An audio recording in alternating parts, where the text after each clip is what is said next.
Okay, in this series, we study a basic idea of indices such as a stock index and bond index, and then we study a basic idea of funds such as active funds, mutual funds, and index funds.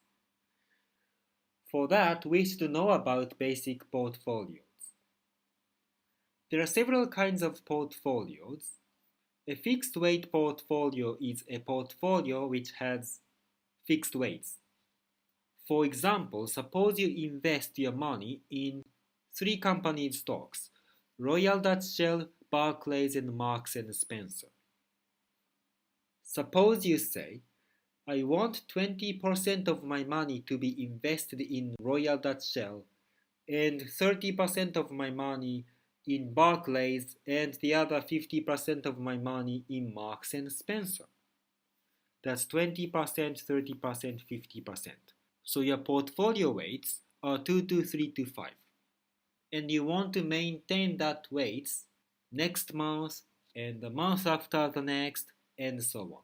Then it's called fixed weight portfolio. You maintain these fixed weights 2 to 3 to 5. A special case of fixed weight portfolios is an equally weighted portfolio in which money is invested equally across the assets. So in this example of three company stocks, the portfolio weights are 1/3, 1/3, and 1/3. Now, another type of portfolios is the price-weighted portfolio, for which portfolio weights are proportional to the prices. For example, suppose currently 1 unit of stock of Royal Dutch Shell costs £200 and 1 unit of Barclays stock is £300 and that is £500 for Marks and Spencer. So prices are 200, 300 and 500 respectively. So the price ratios are 2 to 3 to 5. 2 to 3 to 5. For the price-weighted portfolio, you want the portfolio weights to be proportionate to the price ratios. So the portfolio weights should also be 2 to 3 to 5 because the price ratios are 2 to 3 to 5. Of course, these stock prices, 200, 300 and 500, are not going to be the same next month because some stock prices go up while other stock prices go down. If in the next month the stock prices are 200 and 400 and 600 respectively, then the portfolio weights should be 2 to 4 to 6 because the price ratios are 2 to 4 to 6. For the price-weighted portfolio, the portfolio weights should be equal to the price ratios not only this month but also every month.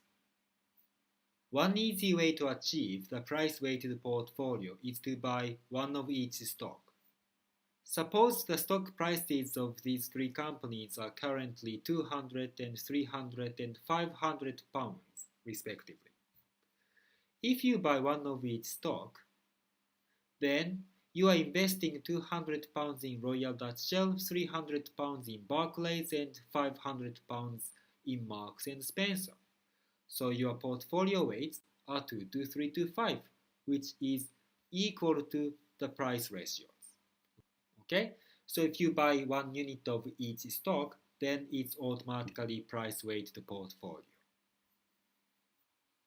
Finally, the market value weighted portfolio is the portfolio for which the portfolio weights are proportionate to their market capitalization. The market capitalization of a company is the total market value of that company's stocks that are currently outstanding.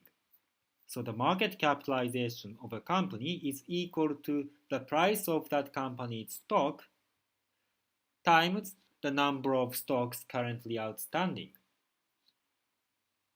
Suppose the market capitalization of these three companies are currently £135 billion and £37 billion and £5.9 billion respectively, so that the total market capitalization of these three companies is £177.9 billion.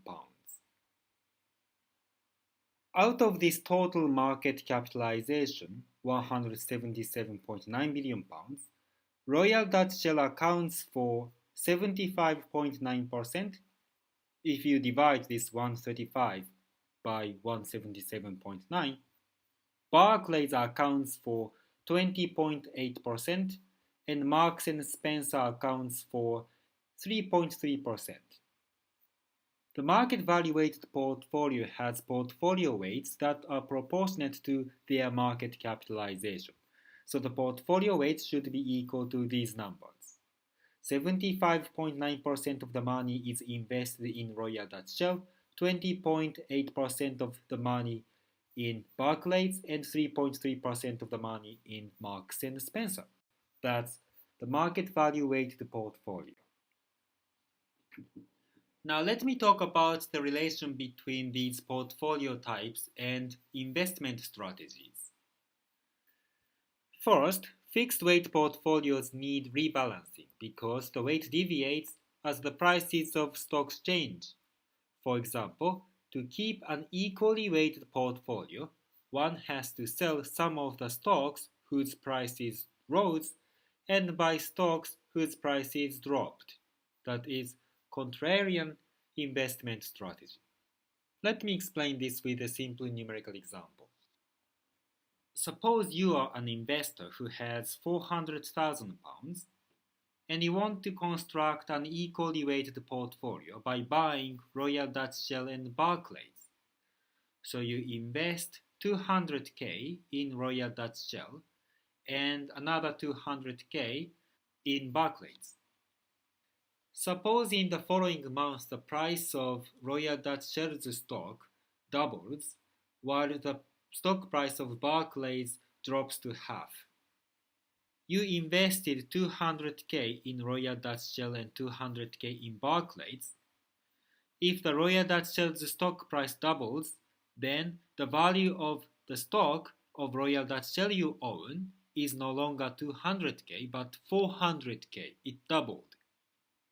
On the other hand, the value of Barclays stocks you own is no longer worth 200k but only 100k because the price dropped to half. After the price change, the total value of your portfolio is 500k, £500,000.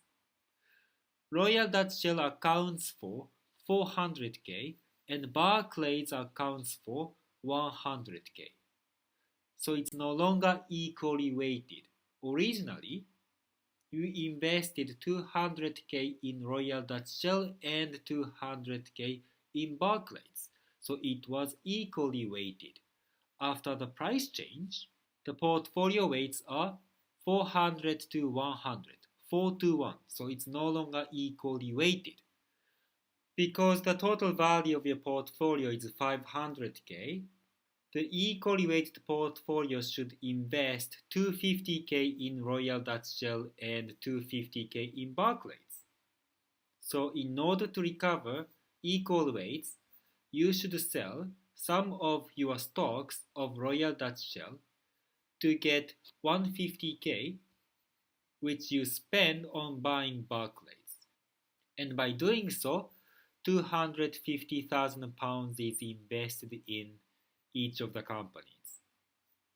That's what it means by to keep an equally weighted portfolio, one has to sell some of the stocks whose prices rose, which in our example is Royal Dutch Shell, and he has to buy stocks whose prices dropped, which in our example is Barclays. Such an investment strategy is called contrarian because you are basically selling the stocks of the companies who performed well in the past, like Royal Dutch Shell, and you are buying the stocks of the companies who performed poorly in the past, like Barclays. In other words, you are betting that the companies who performed well in the past will perform poorly in the future, and the companies who performed poorly in the past will perform well in the future. That's why maintaining fixed weights is regarded as contrarian investment strategy. Next, the price-weighted portfolio does not need rebalancing. Suppose you buy 1 unit of each of the company's stocks. Suppose the prices are 200, 300, and 500.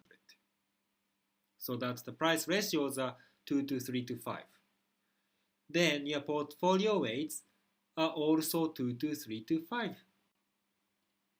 If prices change to 200, 400, and 600, then your portfolio weights are automatically 2 to 4 to 6. Okay, so if prices change, then your portfolio weights are automatically changed so that the portfolio weights are always equal to the price ratios. There is no need to rebalance your portfolio by buying and selling some of the stocks.